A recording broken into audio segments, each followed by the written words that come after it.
கொல்கத்தாவில் உள்நாட்டிலேயே தயாரிக்கப்பட்ட 3 அதிநவீன கடற்படை போர்க்கப்பல்களை பிரதமர் மோடி நாட்டிற்கு அர்ப்பணித்தார். INS துனகிரி, INS சன்ஷோதக் மற்றும் INS அக்ரே ஆகிய கப்பல்கள் இந்திய கடற்படையில் முறைப்படி இணைக்கப்பட்டன.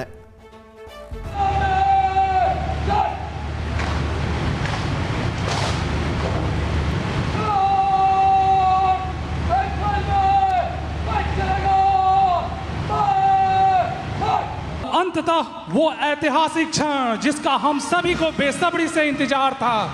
देवियों और सज्जनों, भारत की समुद्री यात्रा का यह एक अत्यंत गौरवशाली पल है। भारतीय नौसेना के 3 महाबली युद्धपोत आपके समक्ष। நாட்டிற்கு அர்ப்பணிக்கப்பட்ட போர்க்கப்பல்களின் தயாரிப்பில் 200க்கும் மேற்பட்ட சிறு குறு மற்றும் நடுத்தர நிறுவனங்கள் பங்களித்துள்ளதாக பிரதமர் மோடி பெருமிதம் தெரிவித்துள்ளார். இந்தியாவை கடல்சார் வல்லரசாக மாற்ற கப்பல் கட்டும் துறைக்காக 70,000 கோடி ரூபாய் மதிப்பிலான ஊக்கத்தொகை திட்டம் அறிவிக்கப்பட்டுள்ளதாகவும் அவர் கூறினார்.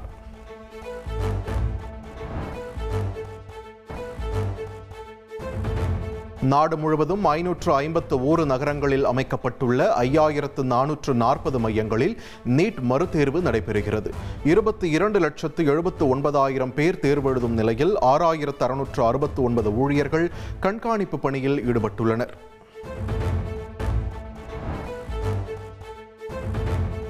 தமிழகம் முழுவதும் 307 தேர்வு மையங்களில் அமைக்கப்பட்டுள்ள நிலையில் 1,42,489 பேர் நீட் மறுதேர்வை எழுதுகின்றனர். சென்னை, நெல்லை, மதுரை, கோவை என மாநிலம் முழுவதும் உள்ள மையங்களில் பாதுகாப்பு பலப்படுத்தப்பட்டுள்ளது.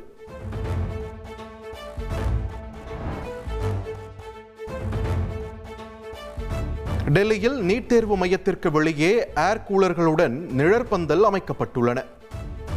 தேர்வு எழுத வரும் மாணவர்களின் பெற்றோர் வசதிக்காக சிறப்பு காத்திருப்பு அறைகள் அமைக்கப்பட்டுள்ளன.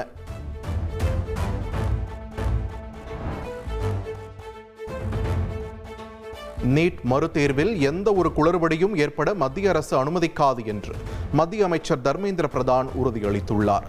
தேசிய தேர்வு முகமை மற்றும் மாநில அரசுகள் மீது தனக்கு முழு நம்பிக்கை உள்ளதாகவும் அவர் தெரிவித்துள்ளார்.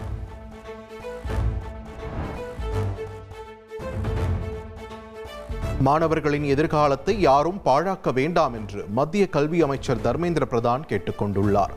மாணவர்கள் எவ்வித அச்சமும் கவலையும் இன்றி தேர்வை எழுதுமாறும் அவர் கூறியுள்ளார்.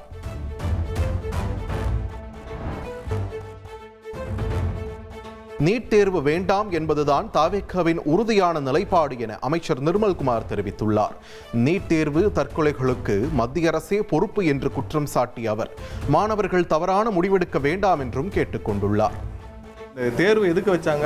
நல்ல மாணவர்கள், தகுதியான மாணவர்கள் உள்ள இருந்தானே, அதுக்கான இதுவே பர்பஸே சால்வ் ஆகல. ஆயிரக்கணக்கான பேர் சும்மா இந்த மாதிரியான தவறான முறையில் உள்ளே வந்துட்டு இருக்காங்க. போன வருஷம் வந்துச்சு. சுப்ரீம் கோர்ட் வேறு வழி இல்லாமல் கடைசி நேரத்தில் அப்ரூவ் பண்ணி இதை இனிமேல் தடுக்க முடியாத அளவுக்கு சுப்ரீம் கோர்ட் விட்டாங்க. திரும்ப அடுத்ததாக திருத்துவாங்கன்னு பார்த்தா இன்னும் அதை விட கொடுமை. இப்போ 2வது தடவை எழுதுறாங்க. இப்போ போன வாரம் ஒரு மாணவர் தற்கொலை செய்து கொண்டார். இதுக்கு யார் பொறுப்பாரு? இதுக்கு மோடி தான் பொறுப்பானு. இந்த தவறுக்கு கண்டிப்பாக மோடி தான் பொறுப்பாக இருக்கணும். இனிமேலாவது தவறை இந்த நீட்டு தேர்வை முழுமையாக ரத்து செய்துவிட்டு முன்னாடி எப்படி ப்ராசஸ் வச்சு அதே மாதிரி போகலாம். இல்லை, யாரும் எதையும் ஸ்டிக்கர்லாம் ஓட்டலைங்க. அந்த திட்டத்தோடைய பெயர் புரிகிற முறையாக இருக்கணும். நீங்கள் அது ஸ்கில் டெவலப்மெண்ட், திறன் மேம்பாடுன்னு பண்ணுற ஒரு டிபார்ட்மெண்ட்டு. நீங்கள் நான் முதல்வர்னா நிறைய பேர் கன்ஃபியூஸ் ஆகிறாங்க. ஏதோ சிஎம் அடுத்து முதல்வர் ஆக்கிறதுக்கு ஏதோ நடக்குது போல நினச்சிக்கிறாங்க. அதுதான் அவங்க வீட்டில் வாரிசு அடிப்படையில் நடக்குது. அப்புறதுக்கு இப்படி ஒரு பேர். அது ஸ்கில் டெவலப்மெண்ட். அதனால் ஸ்கில் டெவலப்மெண்ட் மாற்றிருக்கோம். அதெல்லாம் ஒன்றும் பெருசாலாம் அந்த திட்டம் தொடருது. பேர் மட்டும் கன்ஃபியூசிங்காக இருக்குது. யாருக்காவது நான் முதல்வன் திட்டம் என்னன்னு கேட்டு பாருங்க, யாருக்குமே தெரியாது. திறன் மேம்பாடு தான் அவங்க அதோடைய அந்த டிபார்ட்மெண்ட்டோட வேலை திறன் மேம்பாடு. திறன் மேம்பாடுன்னு ஸ்கில் டெவலப்மெண்ட் மாற்றிருப்போம். அவ்வளோதான். இது ஒன்றும் பெரிய சேஞ்சஸ். நீட் தேர்வு மற்றும் ஹிந்தி திணிப்பை கண்டித்து நாளை மறுநாள் திமுக மாணவர் அணி ஆர்ப்பாட்டம் அறிவித்துள்ளது. சென்னை சைதாப்பேட்டையில் காலை 9 மணிக்கு கண்டன ஆர்ப்பாட்டம் நடைபெறும் என்று தெரிவிக்கப்பட்டுள்ளது.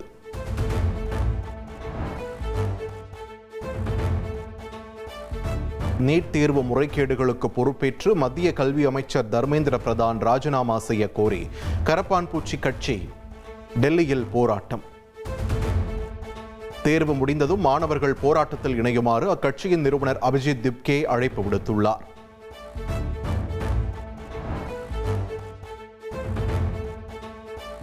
திருவள்ளூர் பெரியபாளையம் அருகே இறால் பதப்படுத்தும் தொழிற்சாலையில் வாயு கசிவு. அமோனியா வாயுவால் 40க்கும் மேற்பட்ட தொழிலாளர்கள் அடுத்தடுத்த மயக்கமடைந்ததால் பரபரப்பு.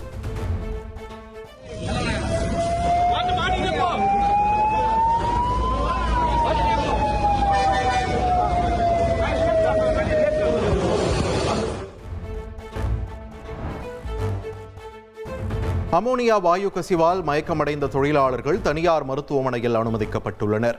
வாய், மூக்கின் வழியே ரத்தம் வெளியேறிய நிலையில் மீட்கப்பட்ட 2 தொழிலாளர்களுக்கு தீவிர சிகிச்சை அளிக்கப்பட்டு வருகிறது.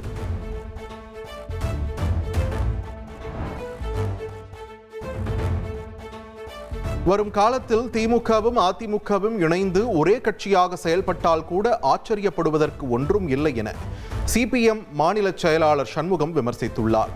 ஓட்டுக்காக இருவரும் சாதிய பாகுபாடுகள் மற்றும் ஆணவ கொலைகளுக்கு எதிராக களத்தில் நின்று போராடுவதில்லை என்றும் சாடியுள்ளார்.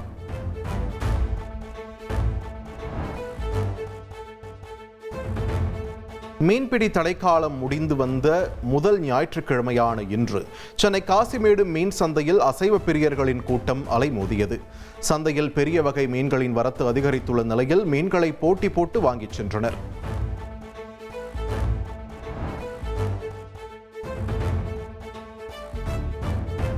விடுமுறை தினமான இன்று கடலூர் துறைமுகத்தில் மீன்களை வாங்க பொதுமக்களும் வியாபாரிகளும் குவிந்தனர்.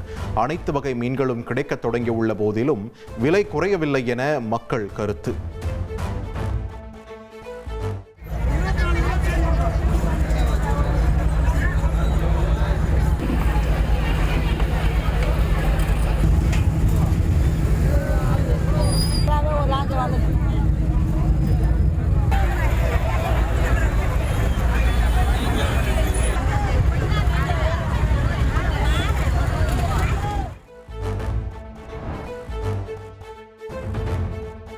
உலக பிரசித்தி பெற்ற சிதம்பரம் நடராஜர் கோவில் ஆணி திருமஞ்சன தேரோட்டம் கோலாகலம். பல்லாயிரக்கணக்கான பக்தர்கள் தேரை வடம் பிடித்து இழுத்து சுவாமி தரிசனம்.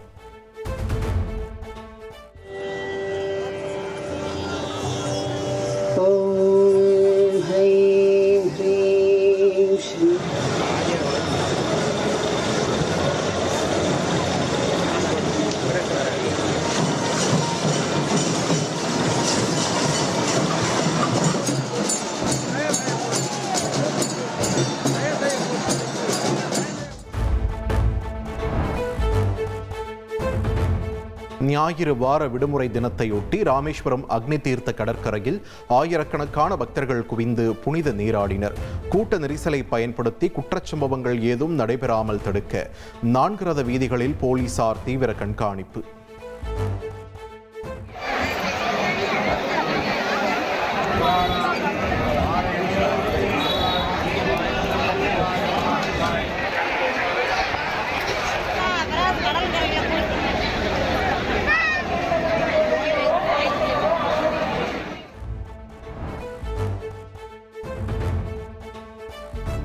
பன்னிரண்டாவது சர்வதேச யோகா தினம் உலகம் முழுவதும் கொண்டாடப்பட்டு வருகிறது. ஆரோக்கியமான முதுமைக்கான யோகா என்ற கருப்பொருளில் இந்தியா முழுவதும் அரசு மற்றும் தன்னார்வ அமைப்புகள் சார்பில் யோகா நிகழ்ச்சிகள் நடைபெற்று வருகின்றன.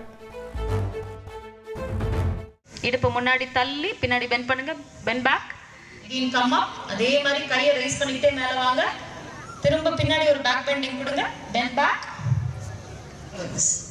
ஏன்னா கவுண்டர் இல்லாம செஞ்சோம் அப்படின்னா பெயின் வரும். Okay, then exhale completely, inhale deeply.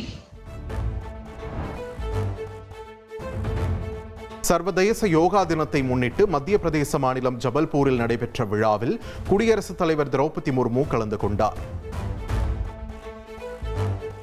श्वास भरते हुए सिर को सामान्य स्थिति में लाइए. श्वास छोड़ते हुए सिर को पीछे ले जाइए. पुनः श्वास छोड़ते हुए शरीर को दाईं तरफ घुमाइए. दोनों हाथों को ऊपर उठाइए. अब एड़ी को उठाते हुए पंजे के बल खड़े हो जाइए.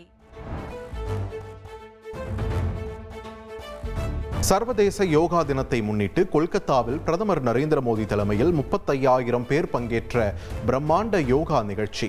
மேற்கு வங்க ஆளுநர் RN ரவி, முதலமைச்சர் சுவேந்து அதிகாரி உள்ளிட்டோர் இதில் பங்கேற்றனர். श्वास लेते हुए कोहनी को ऊपर और धीरे धीरे श्वास छोड़ते हुए नीचे, और दोनों हाथों को नीचे की तरफ लेके आइए और पुनः सामान्य स्थिति में विश्राम कीजिए। धीरे धीरे श्वास छोड़ते हुए दाएं तरफ राइट साइड कमर से घुमाइए। सांस छाड़ते छाड़ते शरीर के डान दिखे घोड़ान। इस अवस्था में थोड़ी देर बने रहिए और धीरे धीरे श्वास लेते हुए पुनः सामान्य स्थिति में आइए।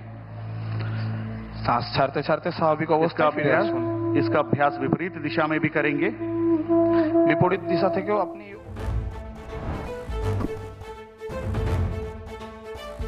யோகாவை வருடத்தில் 365 நாட்களும் மக்கள் தங்கள் வாழ்க்கையில் தொடர்ந்து மேற்கொள்ள வேண்டும் என பிரதமர் மோடி வலியுறுத்தியுள்ளார். கொல்கத்தாவில் நடந்த சர்வதேச யோகா தின நிகழ்வில் யோகா முதுமையிலும் ஆரோக்கியமாக வாழ பாதை காட்டும் என்று பிரதமர் பேசினார்.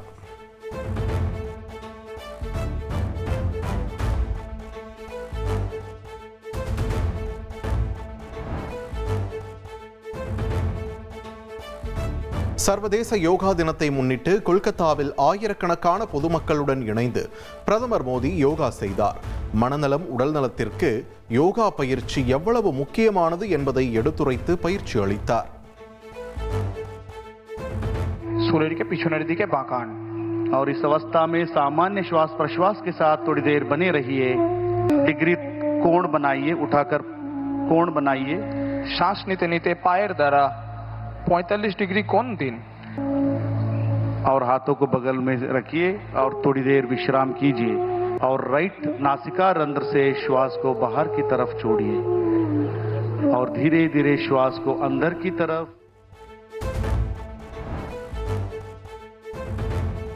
கோவை வேளாண்மை பல்கலைக்கழகத்தில் நடைபெற்ற 12வது சர்வதேச யோகா தின விழாவில் தமிழக பொறுப்பு ஆளுநர் அர்லேக்கர் கலந்து கொண்டார்.